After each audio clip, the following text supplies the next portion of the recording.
Oh my God. No TVs for the stream. Nothing. They have, I think, like 15 iPads for the whole plane. Oh my goodness. I never heard of 8-hour Air flight. Canada Rouge. What's the difference between Air Canada Rouge and like regular like Air Canada? Why is it? Is that the The discount? French Difference version, is or? the difference, like, you know the company Fiat? Fiat owns Ferrari. Mhm. Oh, okay. Same company, just, you got a higher end. You got a different market. Yeah. Exactly, based on the price points and everything. Damn, I didn't even know that. Air Canada's slipping. Fellas. I like Air Canada is over expensive to me, to be honest. Like, I think it's just a little overrated. I haven't probably flown with them in years, but hey, Air Canada, if you want to throw me that offer, I might consider it. Shit. Did Air Canada end up getting bailed out with the COVID crisis? Was it from were the they one? government? Yeah, were they one of the companies that got? To be honest, I'm not exactly sure with the airline industry. I know that was a big question that they had. They did just recently a 20% off in the entire month of October, I believe, to try to get some revenues up. But I'm not sure if they got bailed out on the actual like business loans. Tilt the mic just a little bit down. Yeah, that probably. Yeah? Yeah, You can tilt it on the elbow. Oh, like on this thing? Yeah, there you go. Perfect. Things are weird. It takes a little bit of Getting time used to get handled. Yeah. Yeah, Good so- though? Oh Yeah, we straight. Good.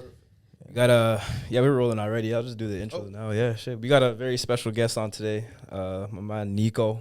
Account is very special. Yeah, I gotta throw you in that category. I'll throw you on that, so you know. So big. How could I describe you, man? Business savvy. You own several businesses. Investor. Just an all around great mind. I mean, how do you? Give me a little too much credit there. I appreciate it. Yeah, no, bro. Yeah. Yeah, no, I got a good group of guys around me, a good team, good mentor, things like that I think a lot of business guys, I'm sure you feel the same way with your industry, things that are important to help you kind of grow and succeed overall. But yeah, that's the gist of it. So I started off in the barbershop industries. Got in there about 5 years ago, and the whole works. And you're into, you got the rug industry, right? Yeah, carpets. It's family business. Family so, business? yeah, so it wasn't really my thing, Doesn't matter, but man. Family it business makes is us the money. best. Facts. So Absolutely. you kind of you find out your niche within the niche. Yeah. If you need your rugs, hey, holla at my guy, man. I'm your guy. Yeah. I might have to. You ship them down to Florida? We can make it happen. Don't worry. We'll make it work. Once I get there, we'll set it up. So Set it up for sure. whenever a guest comes on, I always like asking them about like how they've been dealing with COVID and whatnot, because it's been affecting everyone. Oh, So, absolutely. For you, how have you been managing? Listen, it's been ups and downs overall. We had to shut down one of our locations because of the whole Corona thing. That it sucks. Anytime you close a business, it's like your baby, right? So that sucked. Lucky enough, I got in really early with some stocks to make up some of the losses. So I believe back in end of March, right when we had that mandatory shutdown and everything like that, with Alon, helped me pick out about 5 stocks that we wanted to really get into. And so that kind of helps make up for some of the losses. But overall, like, businesses are getting killed. After we even reopened the barbershops, we weren't allowed to cut beards.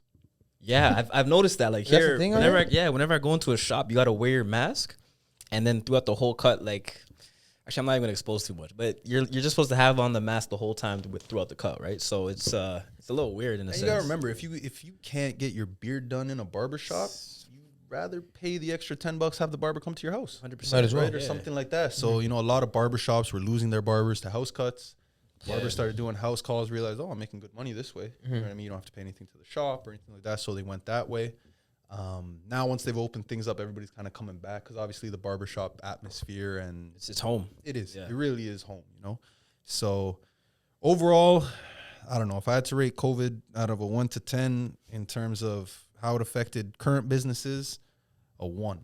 Like it kills you. In terms of opportunities to expand, if you are liquid, if you got some capital on the side, it's a 10. Everything's cheap. Real estate's available. You know what I mean? Businesses got hurt. So even if you're looking to buy businesses, you're looking to invest in the stock market. Obviously, now following the elections too and everything, there might be some plays in the stock market that are available. But yeah, it kind of depends on how you look at it. I've always been the type, and we talked about this outside quickly. I said, I got a roof over my head and food on the table. I can't complain. Right? A lot of people are in worse situations than I am. So overall, I wish it never happened, but what are you going to do? Yeah, facts. We push forward. As a businessman, as a person in business, do you feel that COVID had to make you sort of recalibrate your strategy in a sense? Yeah, so for example, my barbershop, the one in Mississauga, is a chair rent, right? So they rent the chairs from us. They do kind of their own marketing, and all their money that they get from their clients is theirs. It works good both ways, right? Now with COVID and things declining and the shops aren't as busy as they used to be, now this is where, even though we're on a chair rent based system, we got to really start incorporating marketing, right? Like we bring in Squire software applications for booking. We're one of the only shops, we offer all our barbers benefits. Right? So it's one of the big things. I try to make sure that my barbers are happy, they're taken care of. They That's have the amazing. option for family benefits as well. Yeah. Yeah, it's one of the big things, and I don't know, maybe I have an angel of a mother. I got to give her credit. She always puts integrity first. So it was one of the things we really looked at. But yeah, COVID definitely made sure to pull the best out of you. And not just in the industry that you're in, but especially, and I'm sure you for yourself as well, the fact that your industry got hit so hard kind of forced you to go out of your bubble and try to see, okay, where can we be better? Yeah. So for us, my game plan when I look at the barbershop is, of the people that are comfortable coming out to get, haircuts, they're not as scared. What can we do to make sure we're the ones getting them? That's got to be our goal. Of anybody going to get a haircut, they're coming to us. Yeah. Because it's not like it used to be where, I got 10 guys in the shop there. We, on an average Friday, Saturday, we see 250 people in the shop. Right? Each guy's doing 20 cuts sometimes, on the busy days. So it really forces you to pull the best out of yourself. How did it hit you guys, actually? I'm curious over there, because you're in Edmonton, right? Like, Yeah. Was it similar, or? For us, for our business, it helps a lot because because a lot of You don't hear that often. It's not bad to say. Yeah, It's not bad to say. we were shut down for 2 months, but because people were home, they got really conscious about their living space, So now it's like you're in that home for an extra 8 hours a day as opposed to being out of the house for 8-9 hours a day. So when you're home a lot more, an extra 40 hours a week, you get sick of your atmosphere a little bit faster, So we've had an influx of people coming in trying to change up their decor. We got a nice back end of customers that they always come to us every year, but we expanded in terms of, customers that were looking for something new, a new change. And it's a really niche market. So I'm sure it helps too, the fact that everybody's at home, like you said. The government's giving you $2,000 a month. yeah, Your mortgage and everything is on hold, right? deferred, yeah. Even your hydro, all that stuff, they're not allowed to turn it off, right? Because people are stuck at home, kind of thing. So everybody has this extra little influx of money too now that they can spend. Obviously, nobody's thinking about the taxes that are going to be associated with it down the line. They'll deal with it when it comes. But I think that's one of the reasons that you see companies like Amazon blow up. Oh, yeah. Amazon's trading now at, I think it's like $3,200 a stock. And prior to COVID, I believe early March when I looked at their stocks, they were trading at like $1,600. That's crazy. You're talking Doubled. about double. Tesla was one of the stocks I bought into very early. Before I opened the first shop, I bought Tesla at $128 a stock. Tesla went up to $2,500 before they did a 5-way stock split. Granted, I sold at $230, one of the biggest mistakes I ever made. That's crazy. But, it got a little return. Yeah. But yeah, definitely there's a few other factors I think that are helping people with spending. Skip the dishes, Uber Eats, DoorDash. These guys are making a killing right now. The restaurant industry especially. I should say the QSR industry, like quick service restaurants, drive-throughs. If you had a drive-through during COVID, you're killing. Good, yeah. One thing I noticed coming back to Toronto, I have Starbucks every day. It's a terrible habit. Come on, bro. Not a lot of Starbucks have a drive-through here. And I'm like, this is weird because everywhere there, every single Starbucks has a drive-through. Really? Yeah, I didn't know that. Every single one. Yeah, I don't know too many here that have drive-throughs. I know there's one at like Winston and Derry that's got one, but I think that's the only one I know really with the. I'm sure Starbucks is one of the only companies that don't allow you to franchise them. Like they open, they open every. It's a corporate structure. I think the only person that they have that actually owns a good amount is Magic Johnson, actually. Really? Yeah. Magic Johnson owns, I think, like 400 Starbucks locations. From a long time ago, too. Yeah, he got him very, very early. Yeah, he's one of the only people I think they allowed to own the locations. Other than that, it's a corporate structure for the most part. So I want to talk. I'm glad you brought up on like just stocks and investing, because I think like our generation right now, we're overly confident, or a lot of us are overly confident but undereducated when it comes to investing in stocks. I think some of that has to do with people not admitting that they don't have it all figured out. They don't have everything, they're not fully knowledgeable in that sense. So, I mean, to those people, what would you recommend, especially during a time like right now, how COVID's affecting everything? What would you recommend in terms of investing and just stock knowledge for those people? I think the fact that we all have access to the internet is huge. And when it comes to stocks, us who are all kind of on the same level, obviously it's different if you're high up there, insider trading. A lot of people that have information, I'm sure the things we don't. They do. They have access to these things that we don't. Yeah. Granted, also you have geniuses up there that'll put markers together that we wouldn't even see, right? But I think on average, we all have the internet. We all have the capability to research these companies. If they're public companies, you can get access to their finances. You know what I mean? Like it's their all financials. Public it's record. all public record, right? So it really does come down to the due diligence. If you're not comfortable necessarily in the stocks, all this money you got from the government, you could put it into an S&P 500. I think they average yearly returns of about 7% over the last 2 decades or something, right? So even if you put, let's say, the 10 grand that you're getting from the government or whatever over these times, put it in an S&P 500 and just let it ride for the next 10 years. You know, it grows, but I think one of the issues that we have right now is, as much as we all use it and love it, is social media. Yep. Yeah. It really is. You know, do you want to put your money into a stock, or you want to go buy a Gucci belt and put it on your IG story? No, honestly, you know what I mean? Like it's a big thing, the social media. And I think the issue, one of the big ones, and I heard somebody use this kind of analogy before, and it just chimed perfectly. Where before, back in the day, prior to social media and everything like that, you know, there was that saying, keeping up with the Joneses, right? You look over at your neighbor. What does your neighbor have? You know what I mean? Oh, they got, you know, this new lawnmower or something. I'm going to go get an even better one. You know, I'm going to get a John Deere or something kind of thing. Now, your neighbor is essentially the world with social media. So it's not even realistic. You're comparing your expectations and your buying power to somebody who's in a completely different situation. Different tax bracket too. Exactly. Like even if you go to different states, they're in different tax laws. So you go to Florida where it's a no income tax state. Imagine now you get an extra 13% here, whatever the tax bracket is, depending on what you're making, right? Like it's tough. We compare ourselves to other people a lot more than I think we should, as opposed to focusing on things we can control. You know what I mean? I can't control the fact that somebody in California born to a rich family is going to have certain things that I can't control that. What I can do is I control my circle, my surroundings here, my investments, the strategy that I use, the mentors I keep around, possibly who I'm in contact with. Alon, who we've discussed, we grew up, some guys that we know all playing together. Absolute, like I don't know how to say it other than a beautiful man. You know what I mean? Like helped me through so much. Shout out Alon Bros. But yeah, like, you know, these are important things I think a lot of people take for granted because we think we're young.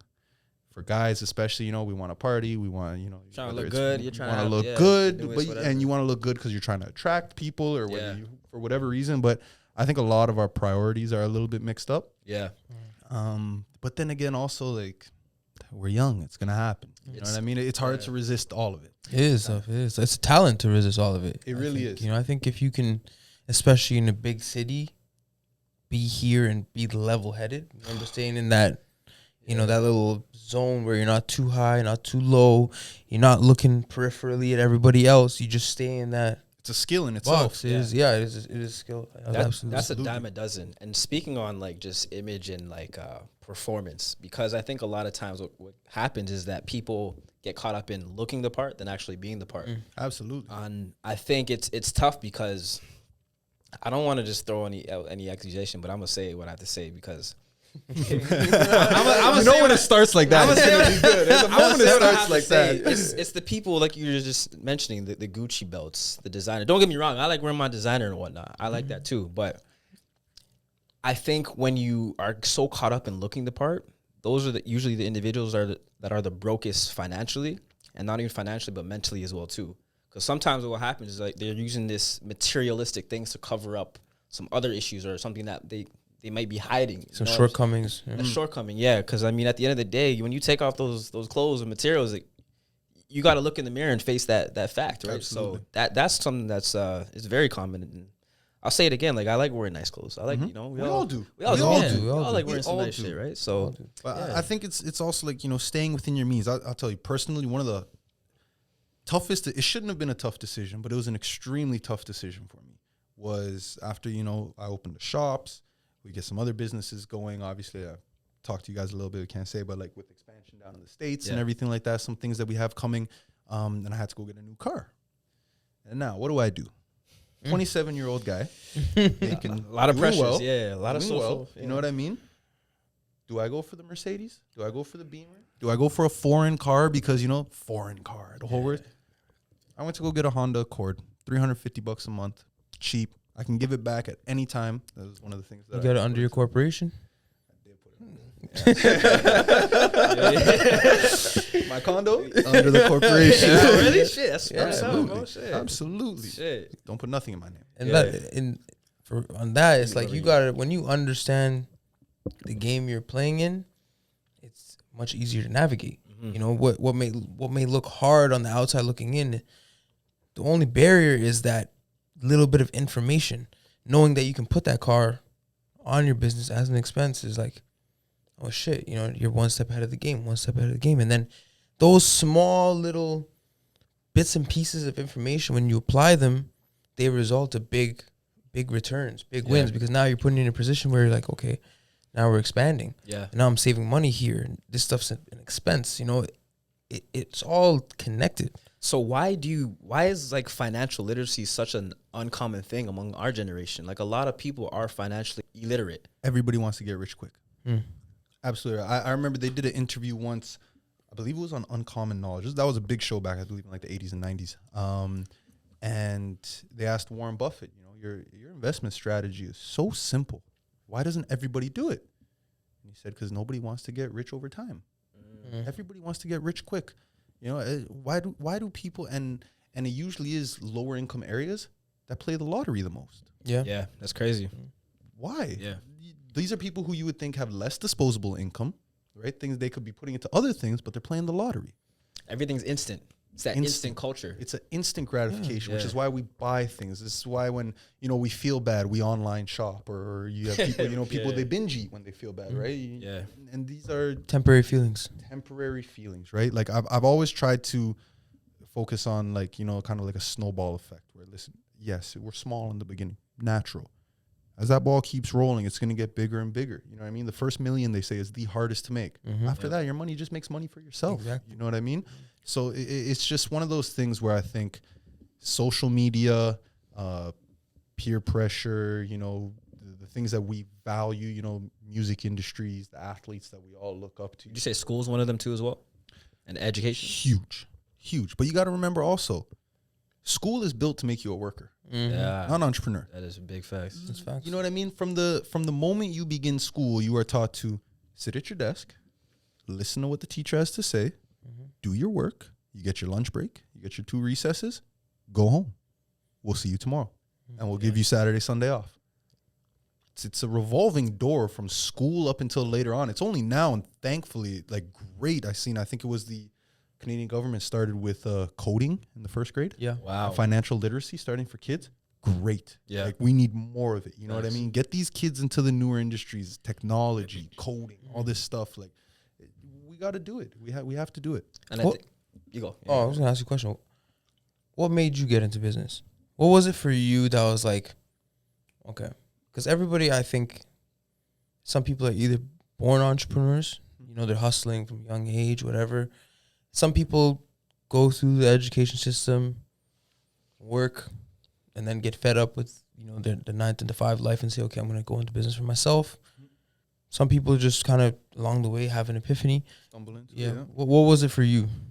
I think it's like a little collaboration of things. I've been very fortunate to have people around me who do well in business. You know, my mother has her own business that she runs. My aunt worked for Barrick, one of the largest companies in the world. She was a director there. Now she's at Magna. So I've had really good influences around me. My dad was strict as hell. And I'm sure you've heard the jokes of how he was at basketball games. What's your background? Croatian. Oh yeah. So my dad, born over there in the military, you know, here before the war, everything like that. And like, I remember I was in the 8th grade. 8th grade, we were Canadian national champions. in basketball. This was BJCC. This was Shout out BJCC. them, man. Canadian. Yeah, Shout out BJCC. shout out y'all guys, man. What age Shit. group? 93. Yeah, 93. Oh, yeah, So you guys we're were good. You heard about them? Yeah. so we're in the 8th grade, right?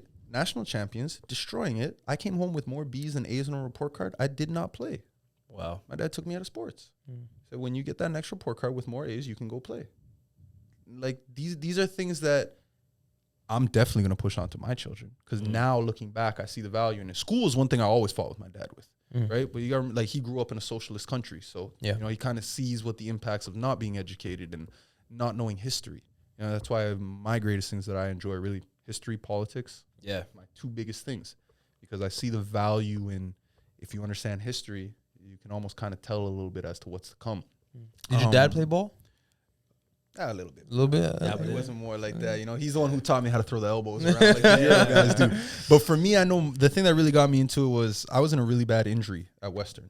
I was on the incline bench snapped. Ooh. Yeah, so I'm in a neck brace, restrained to the couch for 6 months. I had an open prescription of oxycodone, 2 pills every 4 hours. So I was doing about 8 pills a day of oxy. And it was kind of there when I'm lying on the couch, and when I thought, listen, if I had a regular 9 to 5 right now, I'm done. You cooked. 100%. No money coming in, you know what I mean? Like, no benefits if you work for yourself, especially too, right? So that was kind of one of the things that pushed me towards it. And then I, you know, with my manager at the shop, he was my barber at the time, put together a little plan, got started there, and we got the ball rolling from there. But yeah, everybody's kind of got their own journey, you know what I mean? I think some people are, I don't want to say born for it, but have a little more of a knack for it. You know what I mean? They pick up on things, you know, your communication skills, I think, are huge. Absolutely. And that's one of the things, even like we were talking about with the gaming, I think it might hurt some of these kids. 100%. Right? Like, I didn't have Xbox or anything until like I was in the 7th grade, 8th grade. You know what I mean? I didn't have a cell phone until the summer before 9th grade. Wow. Yeah. Right? And I told him, you can guarantee my kid will not have a cell phone until he is Yo, pulling into high school. That's going to be tough, though, to implement that, like, going forward. Like, our generation it's so reliant on technology, right? I had a PlayStation growing up, but my parents said, you know, you're not allowed to play this thing on weekdays. So they had restrictions. rules. Yeah, Strict they had rules. restrictions. Yeah, You know, it wasn't like the PlayStation's in my room. I didn't even have a TV in my room. you got a Yeah. TV in your room. No. Shit, man. We had the PlayStation. Yeah. It's in the living room. Doesn't get touched during weekdays. And you know what? I think, honestly, I think that might be even a better idea, because I think it teaches you that even though it's there, prioritize. Yeah. Right? You have it here. You have access to it, but you got work to do. You finish your work, then you can go. You know what I mean? Like, you have some free time on the weekend, okay, you can play. But during the week, it's hustle time. Yeah, it's about distractions, too. In life, we all see Absolutely. distractions, right? But it's about knowing, okay, just piggyback off what you're saying. Like, this needs to get taken care of first and then that. You know? And I think, like, distractions in life, I think, really shape us as men, because we're all going to get distracted. We might go down a wrong path, but at the end of the day, it's like, what did we learn from that? And, like, if you can't resist distractions, who are you then? What type of man will you be? That's discipline. Yeah. Comes down to discipline, right? I think everybody has their vices, but you can't let those vices derail you. You know, you dabble in them once in a while. You know, treat yourself. But you know, I think that's like, you know, I had a guy when I was playing ball. He used to tell me 3 things. He said 3 things throw off every, you know, athlete: women, drugs, gambling. You know, some guys dive into all 3. I might have to delete Bet365 soon. I'm joking. You know, dabble. Yeah. Dabble, you know? And we all have our vices. That's normal. You're always going to have it. It's just, you need to be able to control them, not them control you. Yeah. Right. And that's the big one. So, yeah. No, yeah, but there's one thing you touched on is some people have a knack for being entrepreneurs or businessmen. How do you think people, if they do have that knack, how do they channel it appropriately? You know, because sometimes people might be stuck at their 9 to 5. Maybe somebody that's listening to this right now, you know, they have a job that they don't like. You know, they're waiting for some sort of sign or something. What do you think, you know, feeds into that knack, into that? I think a big part of it, and this is by no means my train of thought. I kind of took it from Tony Robbins, of all people. But he kind of really stressing the importance of your why. You know, the how, that can change. Yeah. Right? You may think this is one way to do it. Something comes in there, derails the plan. You need a new how, right? But the why, that needs to stay the same. Like, I look at it, so my mother lost both of her parents by the age of 11. My dad, from socialist country after the war, the whole works in the military, came here. My why is a big part for them. I know what they've sacrificed. Like, I grew up for a little bit there, a couple years almost, at my grandmother's house, right? Dad worked really late. My mom traveled to the States Monday to Friday. I see her on the weekends, right? So when I see everything that kind of they've gone through, those are the inspirations of the people that I want to retire, and that's my why. Until I retire them, I have not accomplished what I need to accomplish. But I think everybody has their own why, and finding that why is the most important. Because once you have that, everything else you'll kind of figure out a way. You know what I mean? The how might change. Something comes up, I got to make an adjustment here or there, whatnot. But as long as you have that why, I think that's extremely important. The why is super important. And to piggyback on what you just said about, your parents came here for you. Absolutely. At the end of the day, right? So with that being said, if your parents come here for your child to give them an opportunity to take advantage of, Canada's free trade, right? You have freedom of speech. You have all these. We talked about in the last episode. Yeah. You have all these freedoms that in every other country, you might get beheaded, you might get tortured, you might get thrown in jail, like for doing half of the things that we're trying to do out here. So sometimes, in order to put that thing into perspective, you need to go and see how other people live in other places. And then you realize, oh shoot, I've got an abundance of opportunity in front of me, like the freedom to do whatever. I don't think my parents didn't come here for me to go and work for another man. They came here so that I could, see what's going on in this country, take full advantage of it. I think a lot of it has to do with perspective as well. And just to touch exactly on what you said, some of the biggest influences that I've had has been through traveling. Like, I remember when I went through Central America and Panama. Go see how people live there. Go see what poverty means in Panama, or Haitians in the Dominican Republic working on the sugarcane plantations or fields, right? See how people live. See the struggles that some people have, and you will never take for granted the situation you're in. That's the reason why when we were outside and you said, how you been dealing with everything, I said, listen, I got a roof over my head and I got food on the table.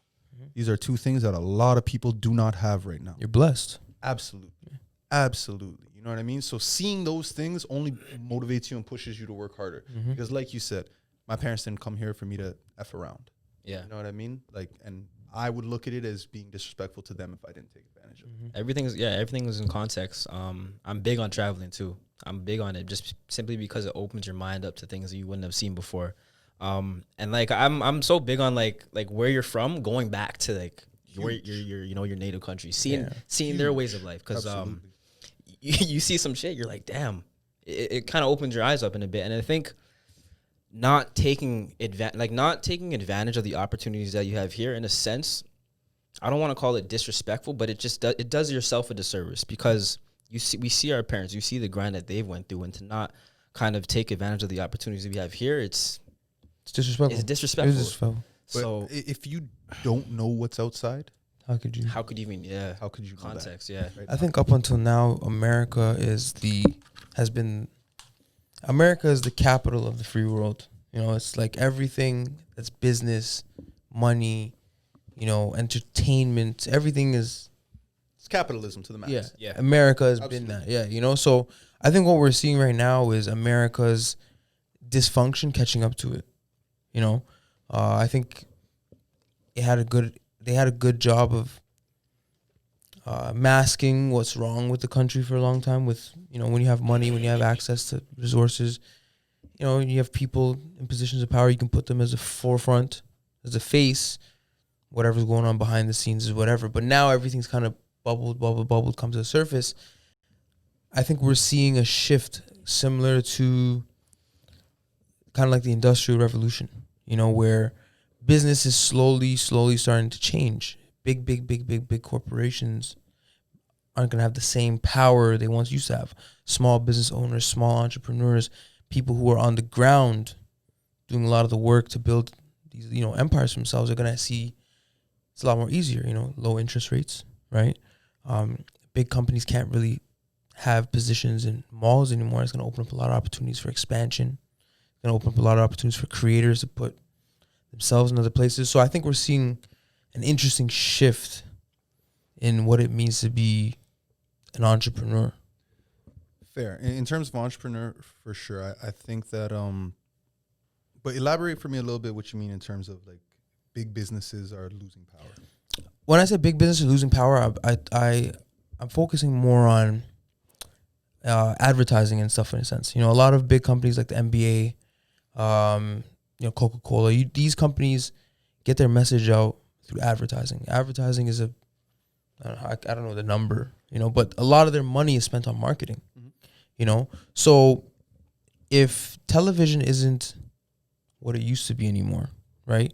How are you reaching your consumer? But this is then where, I'm not sure if you guys have seen The Social Dilemma. Yeah. Netflix, right? So this is where the forums in which advertising is done are changing, right? So even though maybe television advertising may not be what it once was, or for example, I think the biggest one that's probably changed over the generation, radio. Radio, yeah. Right? Yeah. Back in the day, radio advertising was probably number It's one, big, yeah. right? And now you're looking more towards clickbait ads, right? Instagram, Facebook. Like these are the type of ads that these big companies are going towards. And like Social Dilemma kind of touched on, they have all your data that they will push to you what you like and also what you really don't like to try to get that reaction out of you. How many times have you looked up something on your laptop, you open up your Instagram and there's an ad for it? You know what I mean? Yeah, scary. It is a little scary. Yeah. It is Very absolutely a little scary, Very right? scary. But this is where I think that I would differ than you in my opinion, where I think that the large companies are becoming larger and more powerful. So, for example, even if we look at with the election right now with Twitter had that really big scandal over the Hunter Biden, the emails, and everything on that laptop, right? And Twitter banned the New York Post. I heard about that, yeah. This is the fourth largest newspaper company in the country, and it is banned from a social media platform. And that's very dangerous because Extremely. the New York Post is established. They have protocols. The people that work for them are not just. It's not some Joe Schmo. Yeah, you know. randomly made an So- account. Yeah. That's very dangerous. It sends a very dangerous message, you know, because what is the reasoning that you banned a credible, if not one of the most, I think the New York Post, New York Times. I believe it was the New York.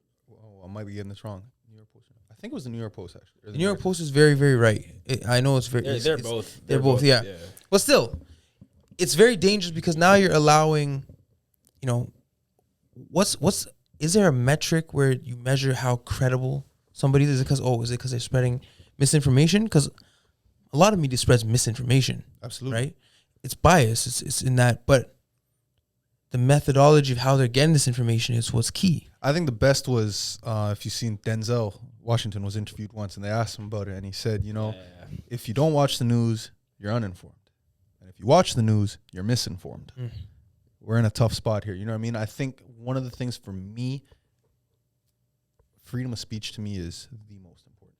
Like that is number one. And the moment we start limiting speech or limiting people's ability to speak, you know what I mean? We really start playing with a slippery slope here. And this is where I say understanding history is extremely important because also like the whole rise in the US, especially of like this idea of socialism. Yeah. You know what I mean? Like, I don't think people really understand exactly what they're asking for.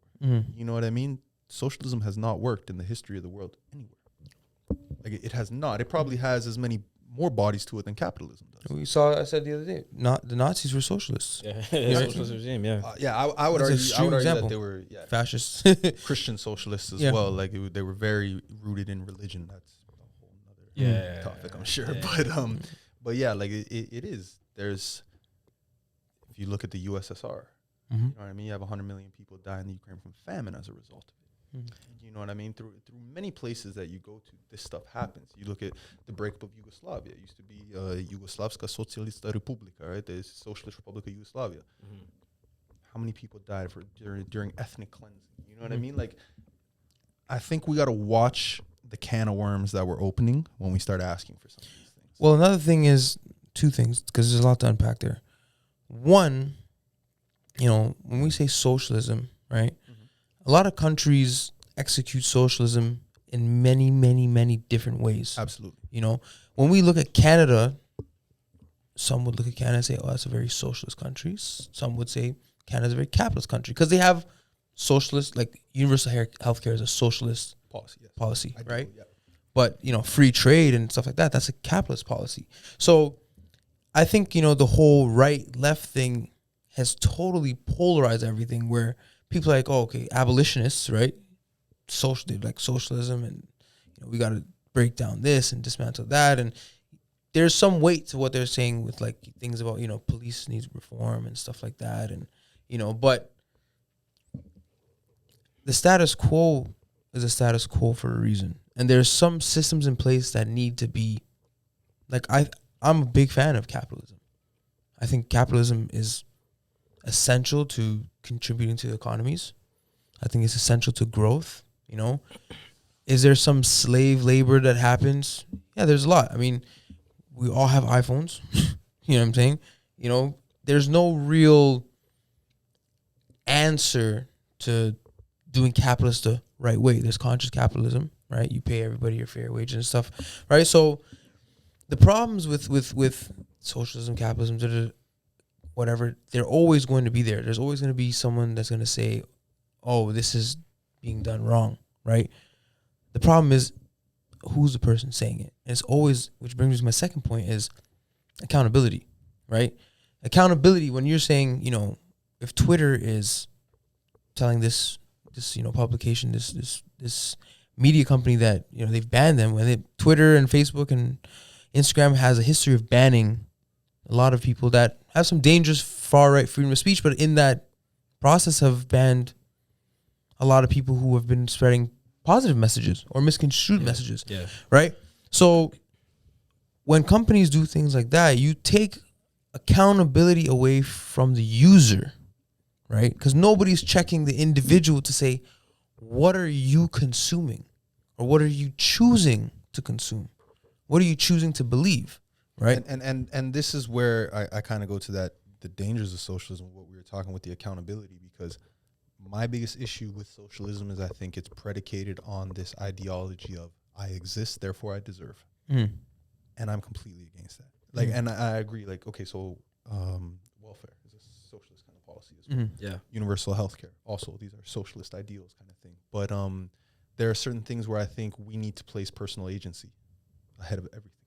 You know what I mean? And we shouldn't be stigmatizing certain things like that. Like in a lot of communities, like, for example, like education, you know what I mean? Like, kids shouldn't be getting teased in school for being smart. Like, these are things that as a society and as a culture, we need to be almost pushing among our people. And I don't know. I'm not a proponent for socialism.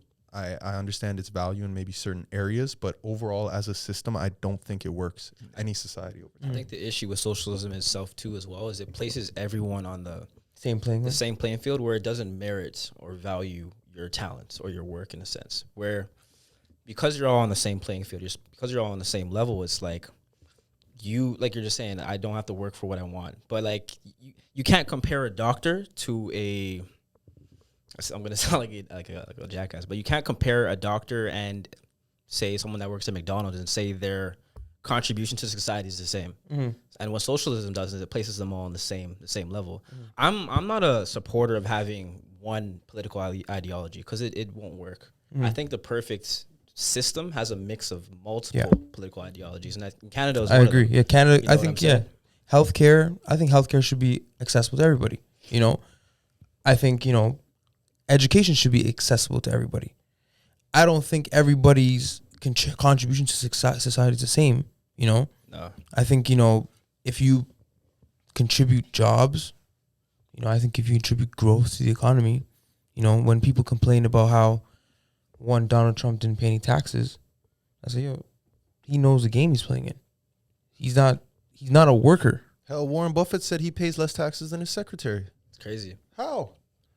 He knows the game he's playing in. Exactly. He knows the game. And that comes down to the accountability part. If you know the game you're playing in, you can take advantage of it. If I'm playing, like, the same people, I'll make a basketball analogy out of this.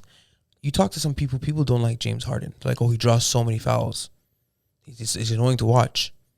I say, it might be annoying to watch, but he's a genius because that guy went and understood the game he's playing in from a referee's perspective so that it would be advantageous to him.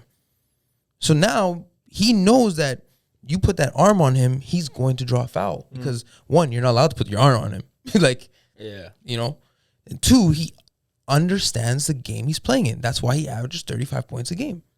You know, it's the same thing with money and tax laws and you know, so when people oh, go ahead. So I was gonna say, and I feel like that applies almost to how people view now when you look at the economy, right? Like they don't have the ability, let's say, to do like what a James Harden does in the NBA, so they perceive it to be unfair, right? And where it's not necessarily a question of unfairness, it's a question of, you know, this person has the understanding, the knowledge of how the system works necessarily, and they can use it to their benefit. He's not doing anything that you can't possibly do. And now, granted, we're not all going to have the same opportunities. It just won't. I don't have the same opportunities as, let's say, Elon Musk kids, right? They might be smarter than me already. I don't even know how old they are. Maybe 12 years old. They could possibly be smarter than me. I will not have the same opportunities as them. You know what I mean? But that does not necessarily mean that the system is inherently unfair. Like there's a lot of personal agency that I need to take into account for myself to make the best of my situation, to bring myself up and to, you know, break into, let's say, another tax bracket, another level or something. So this is just where, like you said, again, with the accountability, it's why I place the most importance on that. Liberty and personal agency, to me, are the most important above all, and they have to come first in a society. The other things we can work out afterwards, and we'll make adjustments as we go, because we're not going to get everything right. I think that's the one thing that people view history wrongly, and it really kills me. Everybody looks at history when these things happen from the victim's position, as if they would have done better in a certain situation. You know what I mean? And that's why we say hindsight is always 20/20. There's actually a great book. It's by oh my goodness, Christopher Bishop, I believe.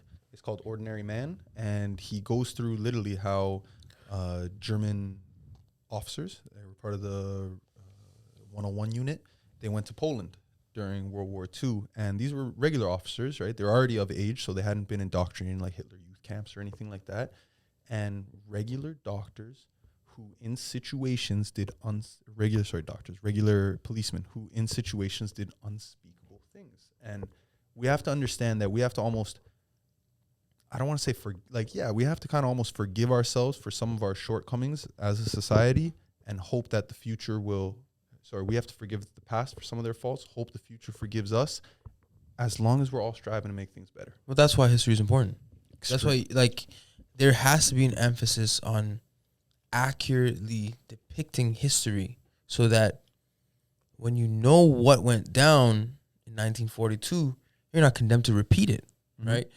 And, you know, I know there's a lot of talk about, you know, I think, you know, you shouldn't honor people who were monsters back then, 100%.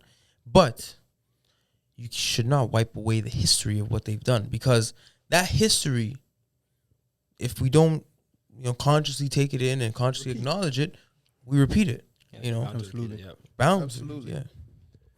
It's a lot to unpack. It's deep, you know. Yeah, we're touching on a lot of points here: politics, history, society.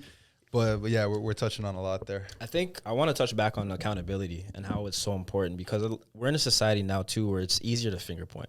It's easier to look at the person across the room and say, "No, it's your fault, not mine." And when you take that step and noticing that my situation right now, where I am in life, is my fault. It's not even my fault, but it's because of the choices that I've made. I think that makes all the difference right there. When you learn to take accountability, it's like, okay, something goes wrong. No, that's on me. And you're able to address it firsthand rather than pointing fingers. Because at the end of the day, what does pointing fingers do? But this is why I think people kind of not that they hesitate to it, but the reason why it doesn't take place as much is because we assume that we're victim blaming if we do that, right? If we put a reliance on personal agency, it's almost like we're making it their fault. And this is where I think people pull back, right? I believe it's 100% true. Personal agency is a huge point. But if you have a culture where you're almost victimizing groups, or, you know what I mean, if you're trying to almost tell people that they can't do it before they even start, they're not even going to try. You know what I mean? And that's dangerous. That's why I'm very kind of strong in the capitalism area, because I believe that with that personal agency, you can move over. Free will. Yes, Yeah. we have the most liquid mobility between the classes. You know what I mean? And the thing I think that people misunderstand a lot is even when you look at the 1% this year will not be the 1%, all of them will not be in the 1% in 5 years. You know what I mean? If I sell my house or my condo, let's say I sell my condo, doesn't matter what it's valued at, whatever, but I sell my condo, I make a good chunk of change. That year, I'm going to be in an income bracket of a percentage that I will not be in next year, right? You move throughout them. And what essentially we're trying to do is just give ourselves the best chance to move throughout them. And it all comes down to personal agency, right? That's the big one for me. I'm going to piggyback on both of your points. I think that at the end of the day, you are the sum of your decisions. You know, Absolutely. Yeah. if today I say I don't like the way my life has turned out, I feel like I haven't gotten what I deserved, I can also make the decision to make some better decisions so that tomorrow I'm not in the same place I am today. That takes that agency, accountability, and awareness, right? And to piggyback on that, and what you were saying is that, you know, we're seeing that very easily. A certain combination of decisions can put you in that millionaire status rather quickly. At the same time, a couple of wrong decisions can have you from a millionaire to broke, right? So there's a lot of mobility. There's a lot of fluidity, you know, and it's all about the decisions. And it's easier to, I'm going to highlight something that you said. It's easier to make shit decisions than it is to make good ones. Much easier. It's usually the trash decisions that are the most convenient for us. Absolutely. And I know Ben Shapiro, he's got his own column, whatever. I don't agree with all the things he said, but he discussed one topic, actually. I believe it was a study by the University of Washington that looked at criteria to move from lower poverty levels into lower middle class, right? And I believe that it was upwards in the 90 percentile that if you finish high school, get any job, and hold off having children till you're married, over 90% of people will elevate into lower middle class. Right? So it's not like we don't know how to do these things. It's just that it may not be easy. And I'm not taking at all away the fact that some people are born into circumstances that make things extremely difficult at no fault of their own, at absolutely no fault of their own. But hoping for somebody to step in and pull you out is not realistic. This is as unfair as it may be. And we all have unfairnesses in our lives. You know, some people may have more than others, 100%, but it's that personal agency that dictates you getting out of that unfairness, not wishing that, you know, someone's going to pull out. I remember reading somewhere once that it's like 40% of Americans just believe they're going to wake up rich one day. Why do you think the lotto's still a thing? But that's what I'm saying. Like, that's absurd. That's funny. That is absurd. No, that's on some real shit. Yeah. Everyone thinks they're going to be the one to hit that, you know, that bag, It's that insane. jackpot. It's insane. But it takes like, I actually read a book last summer. It's called The Millionaire Next Door. It's this guy, he does a study, like a qualitative and quantitative study, I think 100 millionaires, like everyday millionaires, and just try to pin down the trends of these millionaires. And one of the things he found was like most of them drive, you know, like Japanese cars, affordable cars. They marry, you know, women that are good with money, right? Not just the Instagram girl that's looking bad. You know with what the I'm whole saying? world. Not those. Not just those, you know what I'm saying? Sorry. I thought that's what they all go. I thought that's what they all go. You're about to go to Miami. You should know that. You're about to go to Miami. You should know that. Yeah, Miami's Looking for dangerous. a wholesome life. You know, education was one thing. You know, a lot of them were educated, and it's just like it's pulling like the trends and the things that made these guys millionaires, what kind of work they did. You know, it was a really interesting book. It was written as like a study. Yeah. In a sense, you know what I'm saying? I was gonna say, and I think one of the things too is I think a lot of people are afraid to fail, and where you got to keep in mind, like this time now, our 20s, this is when we should be taking the most risk. 100%. Once you have kids, you have a wife, you have responsibilities now. You can't necessarily take the risk that you could have took before. Then it's we, not me. Exactly, absolutely. You know what I mean? So this is that time, and this is why I say it's sad that we're so entrenched in this social media era where we want to look good as opposed to building for our 30s, you know what I mean? Or in our 30s, building now for our 40s and then retirement onward, right? So we're in a tough position. I think this is one of the hardest eras, one of the most opportunistic and luxurious eras, but also one of the hardest eras. You know what I mean? I laugh. I saw the thing when somebody asked, you know, if aliens came to Earth right now and they asked what's the most tragic thing about society, somebody would say at your fingertips, you have access to all the knowledge in the world, but we spend time on it looking at memes of cats.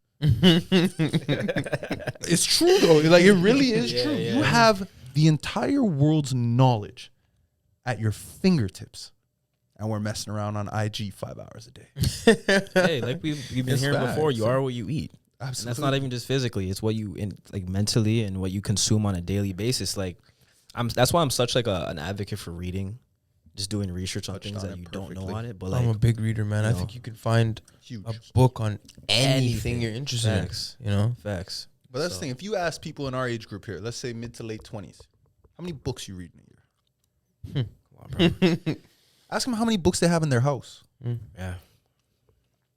You know what I mean? Like, that's an issue. Yeah, it's an issue. And it's also, I think it has a lot to do with the habits you develop growing up. You know, I mean, I was very fortunate that like my parents spent a lot of time with me when I was young, making me read, putting books in my hand. And even though like in high school I got away from that, when I became an adult, like I came back into that. You know, a lot of people don't have that foundation of how to learn or you know, those healthy habits that might escape you for a little bit, but are really true to who you are at the core, you know? So, you know, parenting comes into it a lot. You know, a lot of times, you know, if kid's born, mother's got shitty habits, you might have shitty habits too, you know? It comes right back down to accountability. Absolutely. And I think that's one of the things we're born in a very unique era where the concept of family has drastically changed. If you look at single motherhood rates, like these are huge. And that's even, and like, I'm not even breaking this down by, you know, ethnicity or culture. Like, that is across the board. Single motherhood rates are up. You know what I mean? The idea of family, the idea of how many kids you think growing up now, dinner table, no phones. Everybody eats dinner together. You know what I mean? Like, that was a constant if you go back 2-3 decades ago, right? That doesn't really exist now. Like, when I was growing up, my dad did not even let the TV on while dinner's eating. We sit there, we talk. This is family time, right? TV's off. We didn't have phones at that time, right? But like, that's what I'm saying. This is one of those tough eras where Transition. As connected as we are, disconnected. We're still disconnected. But that's why I'm so big on like restrictions and accountability, because you're talking about like having like when you have a family, you're not gonna allow them to play PS5 for 5, 6, 7 hours of the day. You know what I'm saying? And it's detrimental in a sense, you know. But I'm gonna flip this around again, because speaking of PS5, we're going into an age now where EA leagues and just basically systems where people can play on them. You can make some lucrative money out of it, right? So I mean, it doesn't have the same outlook as it was 10, 20 years ago, because before it was just for entertainment purposes, right? You play your PS3 or PS4 just to let off some steam or to, you know, make a new high score in Grand Theft Auto. Nowadays, there's people that were actually making a bag off this, that are signing contracts, that are making some serious cash. So I mean, to kind of put it into perspective, when we have kids, would you guys allow them to have, you know, that 3, 4, 5 hours of playing time because maybe they're very passionate about it? Or is it kind of that, no, let me put that restriction on because, you know, you got to focus on other things? Well, for me, whatever my kid wants to do, let him experiment. But eventually he's going to have to think about the one thing he wants to excel in. And I think that's what's important, is that you make that choice that this is what I want to do. Because I think one thing that we don't really do, and I don't think any people talk about this enough, is we don't make the choice to say, this is what I want to do. We kind of float. All eggs in different baskets. Yeah, we put the eggs in different. I like to put the eggs in different baskets if you're choosing to do so with intent. What's that phrase you always say? What's that? Jack of all. Jack of all trades, master of none. I think it's important to, like, you know, whether you're playing basketball, right? If you know you can be a professional basketball player, have you made that choice to be a professional basketball player? Because when you consciously choose to do something, the decisions that follow that are easy because you've made the initial choice to say, oh, that's what I'm going to do. So I would say, like, my view on it is slightly different from yours. So I come from a very kind of like traditional European family, right? So we were brought up kind of in that, especially with my father. Keep in mind, to this day, that man is bigger than me. to this day. Like he calls me, no, I'm not joking. Like he calls me shorty I to never- this yeah. day. That's crazy. You know what I mean? And like I said, he was in the military before, so it's not like I'm fighting my dad. You know, I know I'm white, but there was no cussing in the house. There was none of that stuff. You know, and the mentality, or at least how I was raised, was while you're under my house, you're gonna do what I say, right? Until you become a man and you can take care of yourself. Like there are gonna be certain rules. There are gonna be certain things. Like mathematics was not an option. Like I literally had a sheet of multiplication tables from 1 all the way up to 10, and I was told until you memorize them, you will not be coming out of your room after dinner. Like these are things that, you know, I don't get me wrong, at the time I hated. Like I'd be up in there in my room in my head cussing them out as much as I could. You know what I mean? But they're absolutely beneficial now. You know what I mean?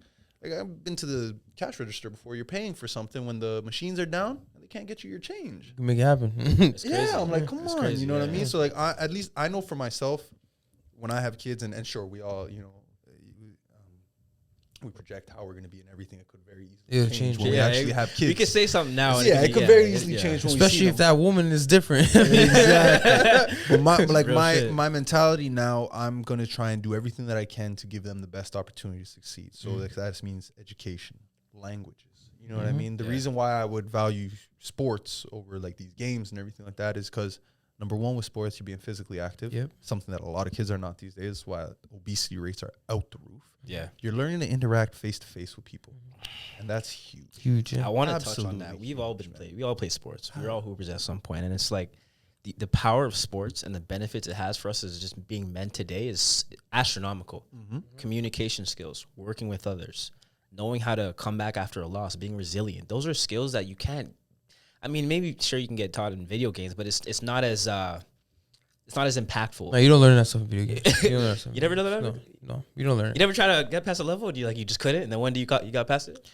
I don't know, man. I see a lot of kids that play 2K and put the game sliders on. So it's like, Nah, you know what I'm saying?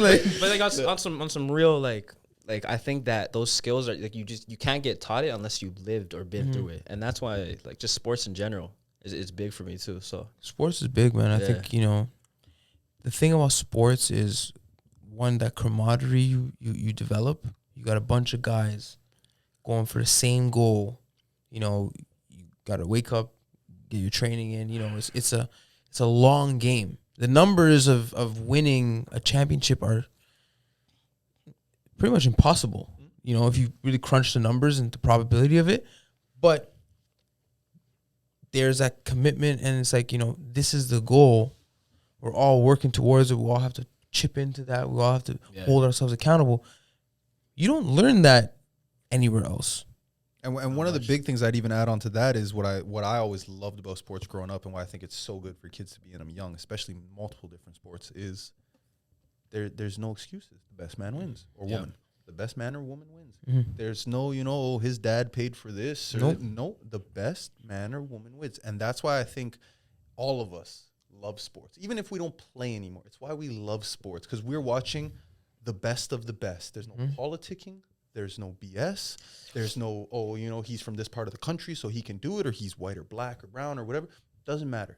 In basketball, if you can put that ball in the hoop better than anybody else, you have some you opportunities. will get it. Yeah. You know what I mean? And I think that's why in our heart, that's why we all love sports, no matter what age we are. Yeah. You know what I mean? Sports for women as well, but like for men especially, I feel, because we all grow up playing them. That's why we love sports. We watch the best of the best do what they do. I think there's strong correlations between sports and capitalism.